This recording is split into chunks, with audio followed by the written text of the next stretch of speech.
Welcome to Cerulean Science for Everyone. My name is Roger, I'm a scientist living in Montreal, and at least once a week we try to talk about science that may interest you. Today we're going to talk about how to identify molecules that have been produced by a living organism outside Earth. The discovery of a vast number of exoplanets recently has increased the chances of life existing in other places in the universe. But how can we detect life? The search for alien life is hard because we don't know what signatures are unique to life. In other words, knowing which signatures, which characteristics can be assigned to living systems is difficult, as alien life has never been seen, has never been detected before. Has it ever happened to you that you're asked to look for something that you don't know how it looks like? Maybe a specific kind of tool, a screwdriver? Well, this situation is similar. How can we solve this problem? We need to identify some features that are uniquely associated with life, and then be able to detect these features. However, the only life that we know so far is the one from Earth.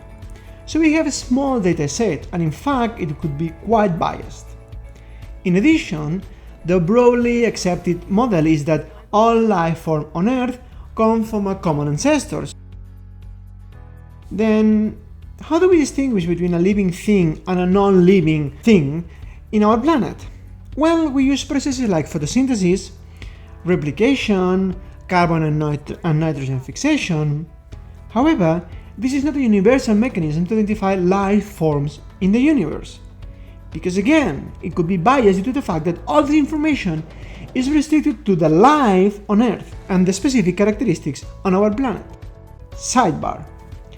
Let's try to understand the concept of biased information. Have you ever gone to someone else's Christmas family celebration and realized that they celebrate completely different holiday? They open the presents with their special song or maybe with a special ceremony. You may be surprised because you thought that everyone celebrates Christmas like you do. But that's not the case, because your information was biased due to the fact that you had only one example of a Christmas party. That's an example of bias.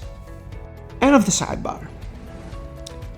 A possible way to positively identify molecules related with life could be using molecular complexity. Scientists have seen that living organisms are able to produce high complex molecules that cannot be produced by non-living systems. Let's try to explain the molecular complexity concept through this graph. This representation could contain all the possible molecules that one could imagine. So on this graphic representation, on the y-axis, we have pathway complexity. If we go up on the y-axis, the process to produce the molecule is more complex. On the x-axis, we have the size of the object of the molecule. The orange areas are forbidden areas. They cannot contain molecules, they would be too complex or too big. The green area is where molecules produced by living organisms would be placed. The red area is where molecules too complex to exist are placed. And the yellow is where molecules are too simple to be definitively of biological origin. And how do we measure pathway complexity? Because in fact, for many molecules, we don't even know which are the steps involved in the molecule production. Well, scientists have created a parameter called molecular assembly number, MA. Briefly, the molecular assembly number of an object is the length of the shortest of the pathway that is required to construct this object. Let's have a look at the example of the abracadabra. The easiest way is just to add the characters in order, and this will require 10 steps.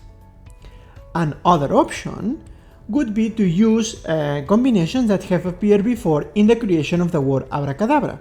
For example, AB or RA, the combination of these two characters. This will require 8 steps. And there is another path, a shorter path, that is reusing the combination of the 4 characters A, B, R, A that appears in the beginning of the word and reuse it at the end of the word. This will require 7 steps, and this is the shortest path to construct the word abracadabra, giving an MA of 7. What scientists have observed is that molecules produced by living organisms have a much higher molecular assembly number than the ones produced by abiotic systems. And abiotic, in fact, means non-living. And what would be the threshold between living and non-living related molecules? Well, the number would be approximately 15. This does not mean that below 15 we do not find molecules produced or modified by living organisms. What it means is that the ones produced by methods not related to living organisms did not reach a molecular assembly number above 15. If you remember from other videos that we did, amino acids like glycine have been identified in meteorites. Glycine has a molecular assembly number of 4. Does this mean that it has not been produced by a living organism? No. Then it is related to life? No. It's just between 0 and 15 of molecular assembly number, so it can be produced by either a living organism or by a biotic system, so we cannot tell.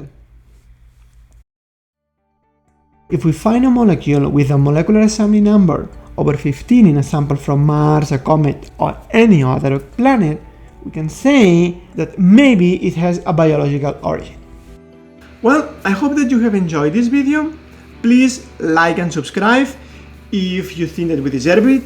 We are so close to 500 subscribers. And also, if you don't like the video, please tell us why and how can we improve our content.